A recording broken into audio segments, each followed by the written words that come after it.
Good afternoon, guys. So in this video, we're going to look at a crazy automation tool called n8n.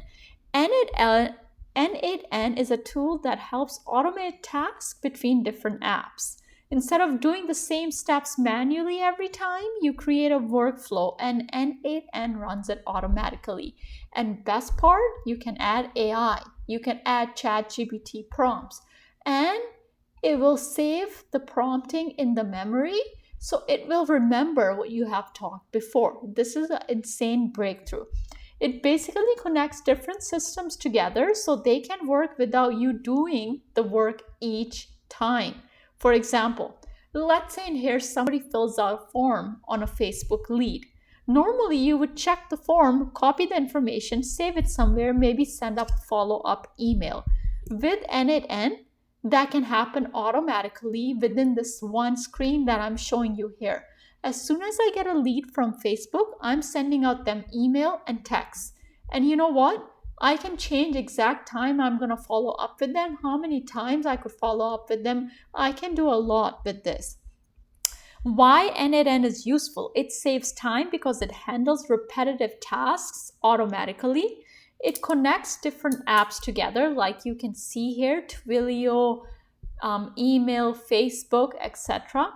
Once it's set up, it runs by itself. So you don't need to keep doing the same work manually. Essentially, you'll create an employee that does this. Instead of hiring an assistant, this will do the work. It's replacing people as we speak.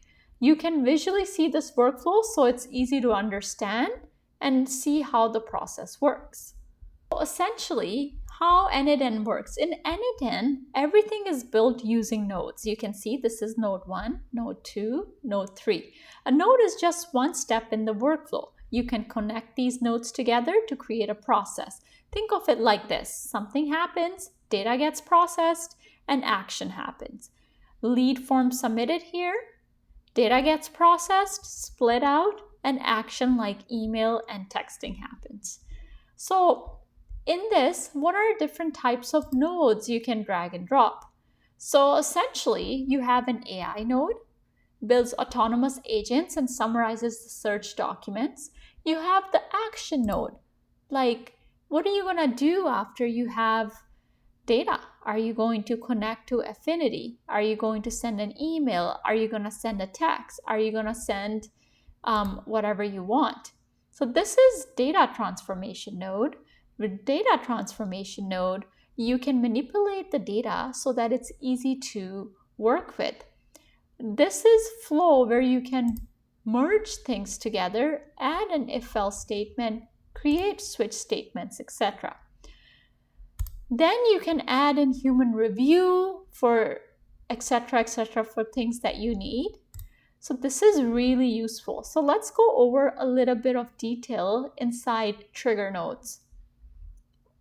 So trigger nodes is where you start the workflow. You can either, and I did it with the button, a click of a button, or you can do it on app event, on a schedule. Hi guys, so now we're gonna look at this beautiful automation that we have. Our first node is the trigger node that simply executes the workflow. So if I click on it, test this trigger, it's going to say node executed successfully. So I just got this from the trigger node, add a trigger node and trigger manually. And I dragged and dropped this like that. And that would work by itself. And next is edit field. So in here, what I did is, in here, I wrote a JavaScript code, and anything inside the two parentheses is a JavaScript code. So you can ask ChatGPT to come up with these values. So all I needed was a timestamp for last 7 days. So quick overview is that when I manually click it, it grabs the timestamp for last 7 days.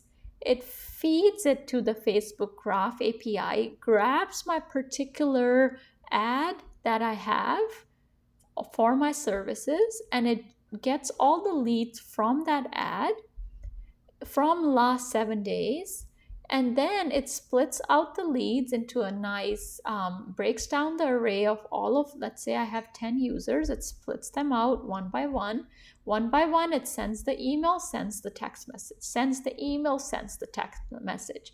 Facebook Graph API returns the lead's email address and phone number and full name and more other fields. So I can extract that and send the email and text like that. So now let's go over a little bit of detail to figure out exactly what's going on. In this edit field, I essentially just grab the current date, subtract last 7 days from it, and find out what the timestamp is for last 7 days. And then I feed that into my Facebook Graph API. So Facebook Graph API, you need to first connect to, it's like a account to help, developer account to help you work with Facebook as a developer, and you can access Facebook information. Now the documentation is all on the Facebook website. They talk about different endpoints you can use to grab and retrieve all the information. So you can see our current one is lead generation, and you can see by the form ID, type, and from date and to date, you can get all of your results of your Facebook lead. So going back here, I have connected to my Facebook Graph account. The access token is made by having system admin account, and you can follow the instructions on the Facebook website on how to connect to your developer Graph API account so you can connect to Facebook and get information on it. For my particular use case, I am trying to get all of my ads information, okay? So I'm trying to get all the leads information so I can keep up and follow up with them for my business. I have here, after I connected it, I have a default URL. HTTP request is get, and Graph API version, you can select any. I chose the latest. Node ID is returned when you first select accounts. So this is an API request where you get data. So there's different types of APIs. Right now I said leads here before I said account. Account is to get my account ID. Once I got my account ID, I got a bunch of leads ID. So once I got my leads ID, I copy pasted the leads ID, and now I'm getting the leads information. So that's what I have. So basically this is like an API call that gets you data. So you don't need to worry too much about it. You can go into more detail on Facebook and see how you can work with these Facebook APIs to get your Facebook data so you can use it. So other than that, I have fed it filtering of last 7 days to get me the data from last 7 days, because I don't want to get leads and send the leads the same message over and over again. That's why I have it from last 7 days. And then I execute the step, and you can see from the last 7 days, I have one lead that I can use. So with that lead, it could be more than that. So then it will send to each one of the leads it gets, right? Then next, I split out, it could be a list of data. So I just said that split out this data because it's going to be data 0, 1, 2, 3. And you can easily drag and drop these fields, as you can see here, easily. So I have dragged that in here, and that's how I have data here. And in here, I've also done the same thing here. I have dragged and dropped this here to say that I want the timestamp to be here for my Facebook API. Then I have a split out here that will split out my data. And then for each data, I send an email. I have connected to SMTP account. You can connect using the credentials here. and I'm sending the operation send, and from this brand, and I am using the split node outputs. So you can see here in my JSON table, you can see this is the data I have. And then for the email, I have just drag and drop this here. For the email, as you can see, for the name, I've dragged and dropped this here, as you can see, and I've come up with the email to send. And then I execute this step, and it has sent the email successfully. In the settings, sometimes people give wrong emails. On the air, I have set continue regardless, because I want to still send the email to other people. I don't want to block this.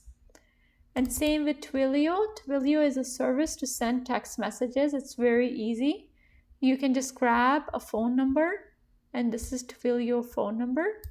And I have come up with the text message with the personalized field of the name of the person. I dragged and dropped this here, came up with my dynamic message to head over here to do a shade match, because this leads are for foundation application. Then I run this. As you can see, Twilio runs a 404. It's because that lead is from United Kingdom, and my app is running in Canada, and I have not given texting permission in Twilio to send messages to United Kingdom, but I promoted it in United Kingdom as well, so that's where I got the lead. So I'm just gonna update later my ad. So overall, this is my workflow, and then when I execute it manually, it will send it to everybody. So since I've executed it before, I'm not gonna execute it again, because then my lead will keep getting same email and text messages, and I don't want to be spammy. So hopefully this makes sense of how a real world application of n8n is, and how useful it is, because I am literally using this in my business as we speak. So this is how AI is evolving, and now I do not need to hire an employee and monitor my Facebook leads, when I can do a lot of things myself, send email, and I can automate this to run every day. I can automate this to get the leads. I can also automate it to talk back and forth with my people, with my leads. There's a lot more I can do, but this flow will get more complex. And then you can also feed it into AI like GPT model and get more personalized way of talking back and forth if you create AI chatbot in this as well. There's a lot of different things you can do. So hopefully you like this channel, and please subscribe and like, and let me know if you need more information and what topics you want me to talk about next. Have a good day. Bye now.